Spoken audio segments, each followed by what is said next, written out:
الحمدللہ وحدہ والصلاة والسلام علی من لا نبی بعد اما بعد. تو گفتگو چل رہی تھی قرآن کی صورتوں پر. جی. تو سب سے پہلے سورہ فاتح پر بات تھی. جی. اور آج ہم 8ویں سورت انفال پر بات کریں گے. سورۃ انفال. انفال جو وہ نفل کی جمع ہے. اچھا. اور نفل کا معنی زائد نفع. تو زائد نفع اس لیے اس کو انفال رکھا گیا کہ کیونکہ اس میں جہاد کے قوانین ذکر کیے گئے ہیں. اچھا.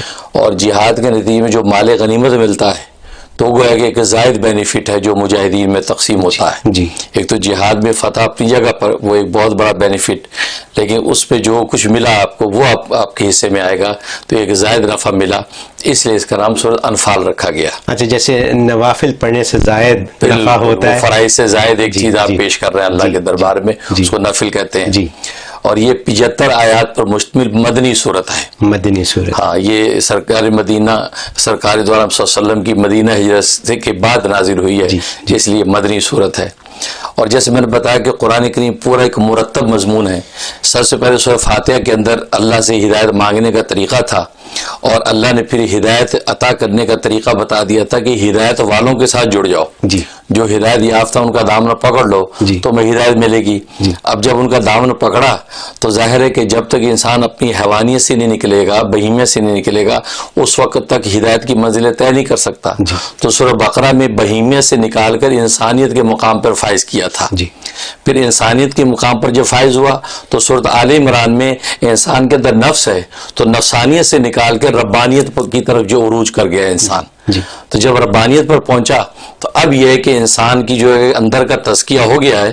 اب یہ اپنا جو ہے فیملی سٹرکچر بنائے تاکہ اپنی اصل اس کو پتہ چلے کہ ایک آدم اور حوا سے میں پیدا ہوا ہوں، اور اصل کے بعد اب آگے اس کی نسل چلے. تو اسے اپنی عورتوں کے حقوق بیان ہوئے سورۃ النساء میں. عورتوں کی معاشرت بتا دی گئی. اب اس کے بعد یہ ہے کہ جب عورتوں کی معاشرت ہوئی تو فیملی بنی تو دسترخوان گھر میں بچھیں گے کھانے پینے کے. تو معقولات و مشروبات کے دسترخوان بچھے تو سورۃ مائدہ آ گئی. تو سورۃ مائدہ نے بتا دیا کہ یہ دسترخوان تمہیں کھانے پینے کا مل گیا. اب کھانے بیٹھے تو بتا دیا کہ دیکھو یہ کھانا ہے، یہ نہیں کھانا، یہ حلال ہے، یہ حرام ہے. تو اب اس کی تفصیل آگے سورۃ انعام میں آ گئی کہ یہ حلال ہے، یہ حرام ہے. اب انسان نے اسی احتیاط پر حلال کھایا، حرام سے بچا. اب کھا کے اپنی ضرورت پوری کر لی اس نے. جب ضرورت پوری ہو گئی اب اللہ نے کہا کہ اب فضیلت کا کام کرو جو اصل کام ہے، اور وہ یہ ہے کہ اللہ کا پیغام اللہ کے بندوں تک پہنچا دو. تو سورۃ اعراف نے آ کر دعوت تبلیغ کے اصول بتا دیے. اچھا. اب وہ انسان دعوت تبلیغ کے لیے نکل گیا کہ اللہ کا پیغام اللہ کے بندوں کو پہنچا رہا ہے. اب جب دعوت تبلیغ میں نکلا سورۃ اعراف کے نتیجے میں اب اس کے بعد جو لوگوں کے اندر اس نے یہ ساری تفصیلات ان کو بیان کی، لوگوں کو بتایا کہ یہ کس طریقے سے جو ہے اللہ کے ساتھ ہمیں جڑنا ہے، اللہ کے بندوں کے حقوق کیسے پورے کر رہے ہیں. تو اس طریقے سے اب جب اعراف میں یہ بیان ہو گئی تو اس کے بعد جو ہے وہ جب دعوت دینے جاتا ہے تو ہر طرح کے لوگ ملتے ہیں. بعض کو آپ سے محبت ہوگی، بعض کو عداوت ہوگی. جن کو آپ سے عداوت ہوگی تو آپ سے جنگ و جدال کریں گے. تو وہ انفال کے اندر جہاد کے قوانین بیان کر دیے کہ اب تمہیں لڑنا کیسے ہے. ہاں، کیونکہ دعوت میں زبان سے بھی دعوت، باللسان بھی ہے، اور دعوت بالسنان یعنی تیر تلوار سے بھی دعوت ہے، یعنی جہاد ہے. پھر دعوت بالقلب ہے، دل میں ایک چیز کو برا جان کے آپ اوائڈ کر جائیں، یہ دعوت بالقلب ہے. تو سارے اصول جو ہے وہ انفال کے اندر بیان کر دیے. تو کامیابی کے اصول بتا دیے اور جہاد کے قوانین بتا دیے تاکہ اگر کسی دشمن سے تم لڑو بھی تو کوئی تم سے زیادتی نہ ہو جائے، اور اس کی بھی حدود کے اندر رہ کے تم اپنے احتجاج کو ریکارڈ کرواؤ اور اپنے اپنا دفاع کرو اور اللہ کا پیغام اللہ کے بندوں تک پہنچاؤ. تو انفال کے اندر وہ تفصیلات بتائیں. اور اتفاق ہے کہ غزوہ بدر ہوا تو غزوہ بدر کے اندر اہل ایمان کو چونکہ مال غنیمت حاصل ہوا تو مال غنیمت کی تفصیلات اس میں بتا دیں کہ دیکھو مال غنیمت ایک ایکسٹرا نفع ہے تمہارا، لیکن اس کی نگاہ تمہاری اس پہ نظر نہیں ہونی چاہیے، نظر اللہ پہ ہونی چاہیے. یہ اللہ نے تمہیں ایک دنیا میں معمولی بینیفٹ دیا، لہٰذا وہ مال غنیمت میں کوئی خیانت نہیں کرنا. جتنا جس کو ملا وہ جیسے سپہ سالار کے حوالے کر دے. اب وہ سپہ سالار اپنے طریقے پر تمہیں تقسیم کرے گا، اور اللہ کے رسول کا اس کو مال سمجھیں، اپنی ذاتی جاگیر نہ سمجھیں، اور اپنی نگاہ اللہ پر رکھیں. یہ اصول جو ہے اصول کامیابی اور میدان جہاد کے قوانین سورۃ اعراف اس کے اندر سورۃ انفال میں بیان ہو گئے. اب اس کے بعد آگے ہم توبہ پر چلیں گے تو آگے گفتگو جاری ہے. تو یہ انفال جیسے کہ نوافل، زیادہ نوافل پڑھنے کی بات ہے، تو کیا جہاد بھی نوافل میں آتا ہے؟ نہیں، جہاد نوافل میں نہیں، نوافل میں نہیں، لیکن جہاد کرنے کے نتیجے میں آپ کو زائد بینیفٹ ملتا ہے مال غنیمت. تو یہ بات مال غنیمت پر ہے. اچھا ٹھیک کیونکہ ہے. جہاد تو اپنی ضرورت کے تحت فرض عین بھی ہوتا ہے، فرض کفایہ بھی ہوتا ہے، اس کے اپنے مراتب ہیں. ٹھیک ہے. لیکن وہ بینیفٹ جو زائد وہ اس کا مال ملا جو آپ کو جو کفار مشرکین بھاگے ہیں میدان جہاد میں سامان چھوڑ کر، وہ زائد نفع قرار دیا کہ وہ زائد بینیفٹ آپ کو ملا. اس طریقے سے اس کے پورا ہوا. اور پھر انفال کی جو فوائد جہاں تک لکھے ہیں، اس کا سب سے بڑا فائدہ یہ لکھا ہے کہ اگر کوئی شخص بے گناہ قید ہو جائے تو بے گناہ قیدی کے لیے اگر ایک نشست میں باوضو بیٹھ کر 7 مرتبہ اس کی تلاوت کر لی جائے اور دعا کر لی جائے تو عجیب اس میں تاثیر ہے کہ وہ باعزت بری ہو جاتا ہے. واہ سبحان اللہ. اور یہ صبح شام پیش آتے ہیں حالات، یہاں تو بہت زیادہ پیش بے گناہ بیچارہ پکڑا گیا، کیا کریں. تو جناب اس کی تو ویسے ایک دن میں کام ہو جاتا، ورنہ یہ جو ہے 21 دن تک روزانہ اگر اس کا ختم کرتے رہیں تو بڑے سے بڑا بے گناہ قیدی جو ہے باعزت بری ہو جاتا ہے. یہ انفال میں خصوصیت.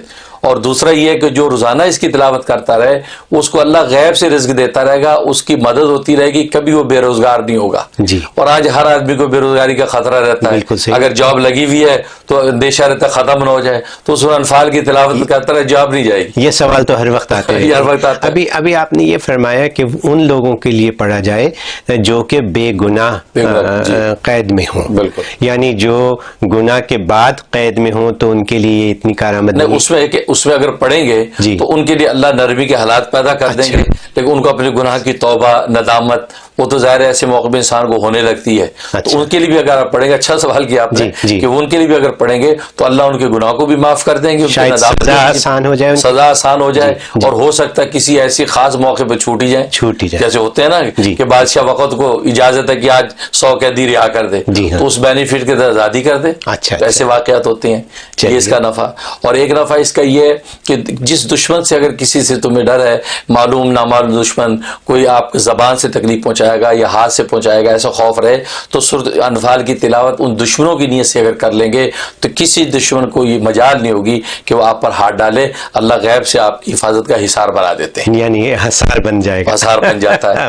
اور ایک بڑا زبردست نفع یہ کہ اگر کسی حاکم کے سامنے پیشی ہے یا عدالت کے اندر آپ کسی مقدمے کی کارروائی ہے تو اس صورت مبارکہ کو آپ تلاوت کر کے اور اس کو کاغذ پہ لکھ کے اگر گلے میں ڈال کے جائیں تو جیسا بھی حاکم ہوگا، جیسی بھی عدالتی کارروائی ہوگی، وہ آپ کے حق میں جج نرم ہو جائے گا اور آپ کے حق میں فیصلہ کر دے گا. سبحان اللہ. یہ بڑا مجرب یہ آپ نے قرآن کے ذریعے دنیا میں کامیابیاں حاصل کرنے کے سارے راستے بتا رہے ہیں. الحمدللہ الحمدللہ. بہت خوب. اس لیے لکھا کہ خواب کے اندر اگر سورۃ انفال اگر انسان پڑھ رہا ہے، پوری پڑھی یا کچھ پڑھی ہے یا پوری سنی یا کچھ سنی، تو اس کے بارے میں لکھا کہ اللہ تعالیٰ اس کو جو ہے دنیا میں عزت دیں گے، دشمنوں سے محفوظ رکھیں گے اور اس کو غیب سے مال ملے گا.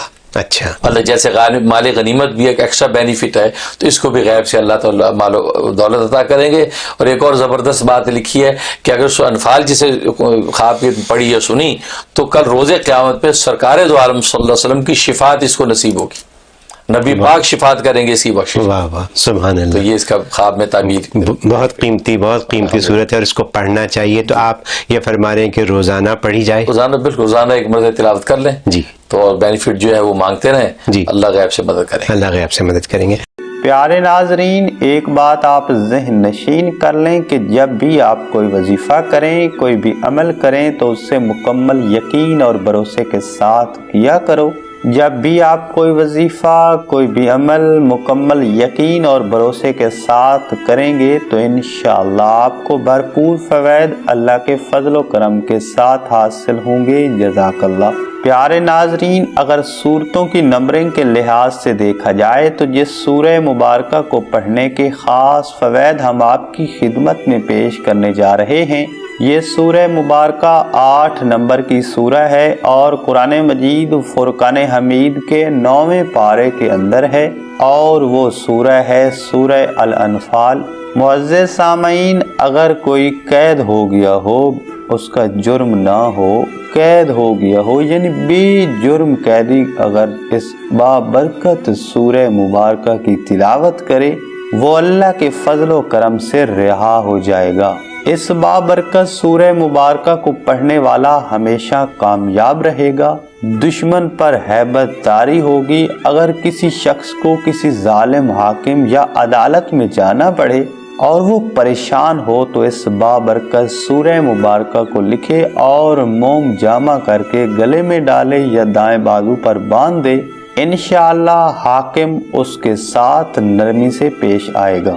اس کے علاوہ اگر کوئی شخص کسی مصیبت میں گرفتار ہو گیا ہو، اچانک کسی مصیبت کے اندر کسی پریشانی میں پھنس گیا ہو، تو اسے چاہیے کہ اس بابرکت سورہ مبارکہ کو پڑھے، اس کی تلاوت کرے، انشاءاللہ وہ اس کی مصیبتیں اور مشکلات ختم ہو جائیں گی۔ قید سے رہائی کے لیے اس بابرکت سورہ مبارکہ کو قیدی خود یا اس کا کوئی وارث 7 مرتبہ پڑھے، انشاءاللہ رہائی نصیب ہوگی۔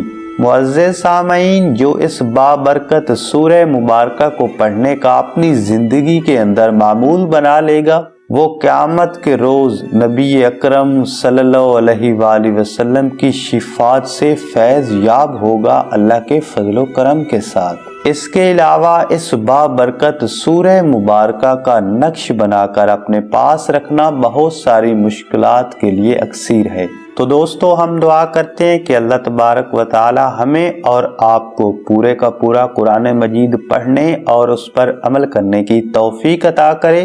اللہ تبارک و تعالی آپ کا اور ہمارا حامی و ناصر ہو۔